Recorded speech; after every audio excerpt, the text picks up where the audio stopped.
Hello বন্ধুরা, আমি আবার চলে এসেছি আপনাদের সামনে আরো একটা রেসিপি নিয়ে।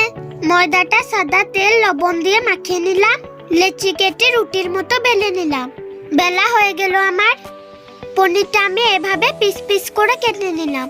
জিরে গুঁড়ো, ধনে গুঁড়ো, লঙ্কা গুঁড়ো, হলুদ গুঁড়ো, নুন, আদা রসুন বাটা, ক্রিম, তেল দিয়ে দিলাম। পনিরগুলো দিয়ে ভালো করে মিক্স করে নিব। মিক্স করে ঢেকে রেখে দিব। ফ্রাই প্যানে তেল দিয়ে দেব। পেঁয়াজ, ক্যাপসিকাম, টমেটো দিয়ে দেব। একটু ভেজে নিয়ে পনিরগুলো দিয়ে দেব। একটু ভালো করে নেড়ে চেড়ে আমি নামিয়ে নেব। আর বন্ধুরা, আমাদের চ্যানেলে যারা নতুন, চ্যানেলটা সাবস্ক্রাইব করে আমাদের পাশে থাকবেন আর দেখতে থাকবেন চন্দনা বি কিচেন। প্রথমে পনির মশলা দিয়ে দিলাম, পেঁয়াজ কুচি দিয়ে দিলাম, টমেটো সস দিয়ে দিলাম, গ্রিন চিলি সস দিয়ে দিলাম। রোল করে নিলাম। বন্ধুরা, আজকে বানালাম তোয়া পনির রোল। এবার আমি খেয়ে দেখবো কেমন হয়েছে। দারুণ হয়েছে।